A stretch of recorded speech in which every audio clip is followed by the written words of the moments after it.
Et nous avons profité pour nous dire ça n'engage que moi-même, pour nous David Moukeba, le vrai et véritable dauphin Kabila Zakamere. Mais tu as tenté, tozo bunda, tozo qui est inasuka. Nabi diplôme la kisi non, nazolo ba pas bango bazobel, asa ba diplôme na été.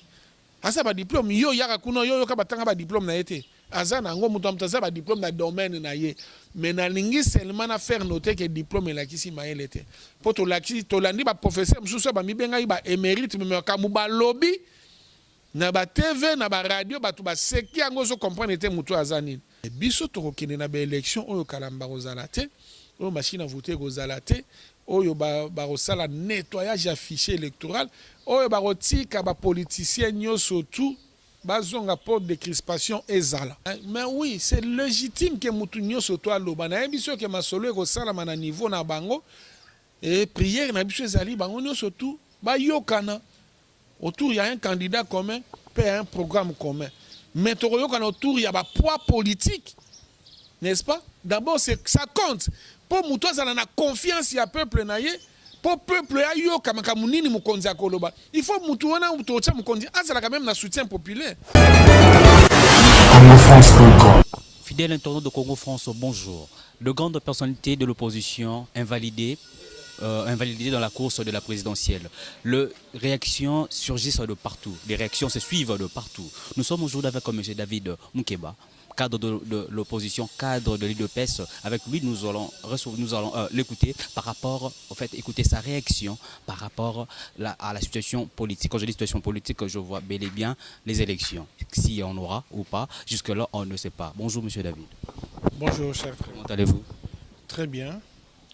Je dirais 4 des 6 personnes invalidées, mais on parlera de 4 qui sont vraiment connues. Quelle est votre réaction par rapport à ça? Non, bon, d'abord, il ne faut pas essayer de séparer la liste. Hein. Donc, tous, ils sont aussi importants les uns comme les autres, quoi. Déjà, le fait d'accepter d'aller concourir à la magistrature suprême pour diriger le Congo, ce n'est pas une mince affaire. Donc, ce sont des responsables qui se sont assumés et qui ont une vision pour un Congo nouveau, un Congo meilleur par rapport à celui que nous sommes en train de vivre aujourd'hui. Et s'est retrouvé invalidé par la CENI. Bon, je pense qu'il faut continuer à poursuivre les démarches administratives telles que recommandées par la loi. Déjà, nous voulons que ces invalidations-là ne soient pas des règlements des comptes. Nous voulons plutôt que ce soit une décision prise dans les normes, n'est-ce pas, républicaines. Et voilà pourquoi nous attendons voir ce que va dire la Cour constitutionnelle pour qu'en fin de compte, nous puissions, nous de l'opposition, savoir à quoi s'en tenir et quelle option lever. Okay, merci beaucoup, M. David. Certains sont accusés de détenir double nationalité, d'autres de problèmes de dossiers ou de documents, je ne sais pas moi. Comment imaginez-vous un Français oser de diriger le pays, je ne sais pas moi, oser de postuler comme candidat président? Bon, un Français n'est pas venu de lui-même déjà, n'est-ce pas, se faire prévaloir le droit de postuler à la présidence de la République démocratique du Congo. Mais seulement, il est ici question de remonter à la genèse de l'histoire pour dire qu'aujourd'hui, le pouvoir ne pourra que s'en prendre à lui-même parce que hier déjà, lui, n'est-ce pas, il avait fait de la question de la double nationalité une question non moins importante, mais qu'aujourd'hui, parce que si vous faites la lecture des choses, vous comprendrez que c'est tout simplement ceux-là qui étaient des chantres de Kabila et qui pensaient que Kabila pouvait demeurer encore à la tête de ces pays, mais parce que la pression populaire a fait que Kabila se rebuffe, que Kabila cède, voilà, ils veulent aujourd'hui commencer à régler les comptes aux gens. Et on ne gère pas un pays par rapport à ses humeurs, parce qu'aujourd'hui je suis bien avec vous, je vous laisse faire, et demain, une fois que vous me tournez le dos, je vous fais payer les comptes. Malheureusement, c'est ce que nous sommes en train de vivre, et voilà pourquoi nous lançons un appel au peuple congolais pour dire que trop, c'en est trop, que ce régime est appelé non seulement à céder la place, mais à disparaître. Merci beaucoup. Nous allons essayer un peu de discuter en lingala pour comprendre. Ndeko David, étant aux autres règlement de compte. Prenons l'exemple à Kaya Ndeko Sami Badibang, belge, mais qui a dirigé le pays comme étant Premier ministre, bien sûr, et déjà Gimboka, des postes, mais Kakaye Morbachaki, Premier ministre, Lelo Yobabi Kaza sous belge. Il faut qu'on remonte à la genèse. La genèse, c'est que dans les bandeli à Masolo, place et Outaki. Badi Bangazali, député national. Azalaki élu député na casquette ni na nationalité ni. Mais bao bazali censé veiller sur Babilo Kowana. Ezawap. Et ma nationalité bandi lelote bandi na Caméré. Caméré nda sengaka moratoire à l'obi qui était par rapport à la nationalité au tocha moratoire pour batika yango na no poso ki to lobi to landela ngo ko bimisa makambo ebele. Mais lelo po ba monique pression populaire esali ba ono surtout bakanisa ki ke ba rotia bango maboko batie bango maboko te ba ye côté ya peuple pona ko yebsa Kabila que trop c'est trop ya yo esili otanga ki mukanda ministre de la justice abimaki. Est-ce que ministre de la justice akoki ko banda e bandeli ya mukanda na yena ko ba ke lokola Kabila atiki toko fungola misu toko tika mutu moko te ya lisusu na ba makambo ya nyamu nyamu. C'est-à-dire vous allez kotika makambo nyamu nyamu ezaki lokola batu n'est-ce pas besoin fouti ça bango po batika Kabila et que lelo lokola batu abi Kabila za susute alors faut beaucoup manda ko régler ba compte na batu ya on est na zoloba soko zui mukanda wana ya ministre de justice otangi yango okomona qu'il est ici question d'un règlement des comptes. Alors ceux qui mboka bokomi ko gérer ngo na ba humain na bino na ba sentiment na bino wana baza sous ba dirigeant yango tozolo ba ke bato ya lolenge oyo baza ko appeler non seulement batika esika mais ba limwa il faut ko limwa isa bango ba longwa to bosa na bango libela na gestion ya Congo nde o ezali musala makasi biso na kati ya IDPS tozo sala sikoyo pote ba dirigeant à lobby baza la véritablement ba dirigeant o ba mérité mais na français pe balobaka ke mutu nyonso tout il faut ayeba komela donc les vins lorsqu'il est tiré il faut les boire bango moko bazali ba victime ya ba propre turpitude na bango batika batu na ba nationalité kili bango nde basala sami badi banga premier ministre mais mwanda mwa bomotezai ko senga ki bazala ta na soni pona ko ya lelo ko bakete sabi badi bango to pesa bino premier ministre azali belge azali congolais. Président Mamba lobi que l'UDPS nde mutapesi bango a présenter sami badi banga qui était candidat mais belge il faut ces na UDPS on est à propos ya majorité présidentielle. UDPS a présenté sami badi banga comme candidat premier ministre. Il est d'abord élu député alors qu'il était belge. Il fait Ayebaki mais à Bombaki. Il a fait ça Bombaki na ebisio que moratoire tango bandaki moratoire et banda depuis Kamere tango zalaki président à parlement. N'est-ce pas? Donc ma nationalité to banda ko loba yango déjà banda kala mais lokwa bango babaki no bazo yango batia na tiroir. Eh bien, il y a un batu ba profiter nango ba kei basali mais lelo ba ke ko bimisa ngo na tiroir sans que bana na procédure nini il faut ba sécuriser likambo na nationalité. Il y a onde tozolo ba biso na IDPS to bomba la nationalité te. Tozana bande ko na biso ba misuso baza ba conscient to tunaka. Ozana nationalité tozana nationalité mais za musala na biso te ya okene ko landango eza musala ba to migration eza musala ya PG ya procureur akene ko landa yango. Paye bango miso tozomona ke mutu aza Congo toyebi kaza Congolais abotami akoli azana baninga azana ba camarade ceux qui akena mboka mopa akio changer nationalité est-ce que c'est notre problème là problème mais biso te aza libre à proposer ba acte na ye mais ceux qui zongi bato bazali censé ya ko veiller te mibe ko ezala appliquer nge faut ba landela po batala ke nani aza nani pe nani asali nini ceux qui bango ba faillir eza de peste. Merci beaucoup, fidèle internaute. Ndenge boza branché na chaîne Nabino Congo France. Président, déjà le président Bemba, le sénateur Bemba écarté de la course. Bozomo a déjà Ndeko Fachi comme étant les candidats potentiels probables au Yakozala Namutu ya opposition. Oh. Attention que Ndeko Bemba nga zala. Biso za po Ndeko Bemba alongwete. Biso to banda ko ba makambo ngo kala na je me souviens na pesa ki interview moko na Ndeko Nabino moko na yebisa ki est que biso to sepeli lolenge Bemba bimi na boloko pour ça fait 10 ans quand même qu'il y a monaki libota na été qu'il y a monaki Congo te et que tozo regretter que ce qui institution monene ya mibe ko la CPI et ko kwa ki ko kanga muto après 10 ans pour le que non muto to kanga ki e pamba ce qui est regrettable mais Bemba aya te ce n'est pas notre problème ce n'est pas que ceux qui Bemba ye il est pesa ko za la sous-fille né opposition te Bemba nda changer ordre on a te to ko tika la fille né opposition ti mukolo yeso akozonga tokozala kaka fille né opposition. Donc problème na biso ezali te to sepela to ça la fête pour Bemba zate. Ezala soki Bemba zalaki l'UDPS n'est pas prête ya kozwa kotikela mutu mususu yende azala candidat na compte ya opposition. Wana eza vérité photo lo yango. Vérité mais président Bazo traité bino étant comme ba orgueilleux moko diplomatiquement entre ba partis alors que ba négociation est en cours. Koye ba ni opposition ba ko sala mais l'UDPS se proclame déjà pour dire que non en fait la base qui dit que ba ko soutenir candidat mususu à part Félix. Pourquoi ne pas attendre ba négociation et banda mais bino déjà en avance Bozo lo ba déjà bon.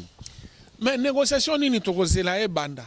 Base kozala concerné na kati ya négociation te base pe ko pekisa e apesa sa position na été tangu base ya UNT za kotanga kamere boza ko lobela yango te tangu base ya MLC nga na landa na ba émission plateau spécial mo mabatier baza ko asense Bemba boza ko lobela yango te tangu bato PPD bazo kumisa Shadari bozo lobela yango te soki bato ya IDPS ba kumisi Félix e komi lisumu problème na bino na IDPS na yeba te soki eza nini bino nyonso to ebomi bengaki boza bana IDPS on dirait boza nde o balobaka na monoko mboka na biso ke chishi chidiaja lukunda chijimunda malukunda c'est-à-dire nyamoyo eliaka lideso zaka na kati ya lideso mais biso to ebisi bino ke pona biso na kati ya UDPS candidat na biso ezali Félix Tshisekedi lolenge pe ba parti mususu ezokumisa ba candidat na bango bozela te biso na base to ya koyebisa bino ke tokotanga kombo mutu songolo pakala te.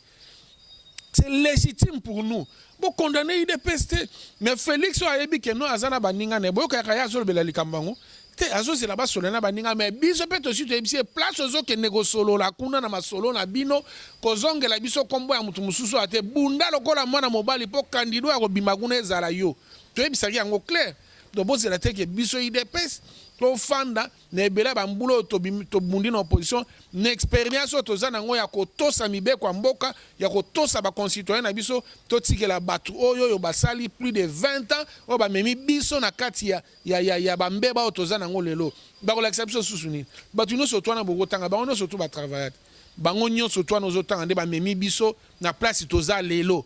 Donc responsabilité za partager entre bango to ata lelo balati bakazaka ya opposition mais bango de ba commission na niveau expérience na biso ezali ya koyeba kotosa bato ya koyeba koboya ba compromission koyeba koboya corruption koyeba ko ninga ete ba concitoyen na biso ba vivre bien na kati ya mboka na bango expérience wana nde to ngi to mema yango pour na gérer Congo alors bazo accuser le président Kaza inexpérimenté mais bon voilà ils a propos non président azali inexpérimenté na makambu ya muyibi azali inexpérimenté na makambu ya corruption azali inexpérimenté na makambu ya bradage ya ba ressources ya mboka na biso azali inexpérimenté na makambu ba violation ya ba mama na biso na bana na biso abasi amike azali inexpérimenté na makambu ya violation ya droit de l'homme mais azali une expérience ya ko respecter ba concitoyens na ye na ba droit na bango et c'est ce qui est plus important. Voilà, ce qui est plus important c'est ça mais déjà à propos du secrétaire général Jean-Marc Kabound il y a tellement beaucoup soutenir nous sous mutu musu sauter il y a moniti na matinée politique ndeko Kabunda lo ba que tala bango kutu ba invalider candidature ba sali le côté ce qui bino donc il peut se voir déjà bon oui fille aînée de l'opposition mais qu'on sous-estimer bon qu'on sous-estimer ba parti musu boni président. D'abord est-ce que nomination ya Kabound mutu asigné ngweza Bemba mutu asigné ngweza Kamere mutu asigné ngweza Fayulu tweza nani nomination à Kabound mutu asigné ngweza Félix Tshisekedi siko bolingi akumisa nani bolingi akumisa nani boye bisangana no atabino moko toza la sérieux Kabound acholi PPRDT MLCT Kabound azalinde na souci azo regretter que ndenge nini likambu ya boye koko sala mabana ya ndaku nanu bango moko bako telemate pour défendre cause na bango soki ezalaka biso tolingaki to telema pour défendre cause na biso mais en même temps ndenge tozo regretter pour na comportement ya bandeko na biso MLC toza disposé toza prêt ya ke lobby soki ba lever option moko ya kobunda pour respect ya batu nyonso to ezala na kati ya maponami tozo kende toza prêt ya ko soutenir bango wana bozo mona ngo mabete wana bozo lobela yango te mais bozo zoka parti à liboso o yaza ko encourager jeunesse na ye bolinga sani encourager yango mena ko seka na ko chola opesa mutumbo te président opesi be mbote ndenga ko chola opesi mutumbo te otali ofingi soko landi ba vidéo na enyo surtout tanga lobaka na bato alobaka ka bongo yo za journaliste oya kuna mingi eza lelo te no ya ko changer mutu nature na ye alobaka aza joyeux alobaka azo omona azo ba makambu fort mais azo loba ngone sengo na fair play na kimia na sentiment nyo surtout mais olinga kisiko ya bana koloba ngo azo lela nde boyoki ke no alobi hein te bo changer mutu te na aja komi wana aza na ligne na ye politique aza na ba conviction na ye aza makamuna azoloba. Je sais que c'est quelqu'un qui compatit avec les Congolais. Je sais que aza mutu aza na souci à Congo pe aza na posa ke biso nyonso tout to zala to participer na kati ya élection na poto crédibiliser ngo biso to ko linga te ba bengana mutu poso ba bengani mutu eza bozo grignoter na crédibilité ya processus mais biso souci na biso za batu nyonso tout bazala pour processus c'est la crédible pe tangu mwana ba Congolais ba ko voter Félix batu nyonso tout bandima oui to zala ki wana mais ba voter o makambu seni azo sala ezo tia biso passe pourquoi parce que lobby a rebatté Félix a gagné pour ben bazala qui te biso to ngi batu nyonso tout bazala comme ça ceux qui to gagné ba on peut bandima oui Félix a gagné et ça crédible. Donc déjà, le peuple congolais a bossé déjà les candidatures communes. Pour Kamere pas le bac, il y a troisième dans l'élection, il y a 2011. Du côté MLC Ndeko Bemba pas le bac, non je fus deuxième élection déjà quand il paraît selon d'autres sources qu'a gagné la élection. Ndeko Moïse pas le bac, il a déjà Gemboka donc tout bossé les candidatures communes, je peux dire ça. Toi quand on a ma considération on a été amicé. Déjà mutu le babon. Mais oui, c'est légitime que mutu surtout à l'Obana. Et sûr que ma solo est au salama na niveau na bango et prière na biso ezali bango nyo surtout ba yokana autour il y a un candidat commun puis un programme commun. Mais to yokana autour il y a ba poids politique. N'est-ce pas? D'abord c'est ça compte. Pour mutu azala na confiance ya peuple na ye. Pour peuple ya yoka makamunini mukonzi akoloba. Il faut mutu wana mutu ocha mukonzi azala quand même na soutien populaire. Yo awa eza makama politique eza makama ba diplôme te politique eza souplesse pe diplôme la kisi mayele te diplôme la kisi mayele te côté la ndeko fati déjà na bi diplôme la kisi mayele non nazolo ba po bango bazobele asa ba diplôme na ye asa ba diplôme yo yaka kuno yo ka batanga ba diplôme na ye te asa na ngo mutu amtaza ba diplôme na domaine na ye mais na lingi seulement na faire noter que diplôme la kisi mayele te po to la kisi to landi ba professeur mususu ba mibenga ba émérite mais kamu ba lobby na ba TV na ba radio batu ba seki yango zo comprendre te mutu azanini yango président Tshisekedi alobaka to kendaka na kelasi pona ko yekola mayele te to kendaka nde na kelasi pona ko tia na misala mayele o to botama na yango mais soki na mbeba moko boye mutu abotama na mayele ya bonyama atikalaka nyama ata komi na 4-5 diplôme ya université yango wana batu ya mayele mso babi science sans conscience n'est que ruine de l'âme. Donc batu ya boye ba bomaka nde mboka. Mais na zo ebisa biso tozana ba capacité nyonso tout ya ko diriger mboka ona lolenge longo bani po ba congolais ba sepela. Olandi programme biso ndengeza to tiena nous d'abord l'homme. Il faut investir dans l'homme. En plus, il y a mis balai ko match sa économie. Il y a mis ça tout solidarisme. C'est-à-dire ceux qui te zui, nous te reçoit, ezala ya yo, yanga, yandeko kune abatu nyo surtout. Ezala tio, ya David Mukeba na bana na ye ba komi lobi azobele la mwana na hey Kingandi. Oh neti ba mususu ba baki basala ba transisa na IDPS, nelo ba komo sela mabumu na bango na bana na bango. Donc voilà, c'est ce que nous ne voulons pas. Biso to lingi Congo ya lobby, ezala Congo ya solidarité. Lokola tozana ba prédisposition wana yango tozo senga ba congolais ba tika biso to ya biso tozo ya pona kozala ba milliardaire te ba millionnaire te tozo ande po Congo comme na ba millionnaire rebelle ba entrepreneur millionnaire rebelle nde tombola ramboka nde musala biso tozo yela pour to pesa facilité wana na congolais no so azana esprit ya initiative ya entrepreneuriat a tombola mboka na secteur ya zali. Maman et Asilembo ba contacter ki biso ke bozaka na discours moko wana que boko sala pona mboka mais après et comme ramara mususu ndiko David ke ba question mo uti pa internaute moko na mboka ya Paris alinya yeba ceux qui IDPS est considéré ndiko Kamere comme étant un vrai opposant. Oh to sola nega pourquoi to za opposant mais Kamere za opposant hein bon wana za makamba bomba te opposant te ndenge non c'est-à-dire dans une définition simple, il y a des opposants au pouvoir et les opposants du pouvoir. Vous comprenez? Na 4 nepson de tozana. Et nous avons profité pour nous dire ça n'engage que moi-même, pour nous David Moukeba, le vrai et véritable dauphin en Kabila, c'est Kamere. Mais tu as tenté, Tozo Bunda, Tozo Ketina Souka. Selon l'imagination, tous ont la source que Kamere est toujours avec M. Kabila. Nous avons posé la source, mais nous avons plus de 30 ans en politique. Nous avons jumelé moko. Nazo calculer, nazo tala, nazo sa banalise. Ça n'engage que moi en tant qu'acteur politique, David Moukeba, ça n'engage pas l'UDPS. Nazo sengande na ye, après ça n'est pas signon ya bien. Atine de ba signon ya bien sur ça véritablement que Aza pendant la souci beaucoup. Voilà, monsieur David. Déjà, question, avant la question, est-ce que l'élection est inclusive? De Katumbi déjà, au Yakotite.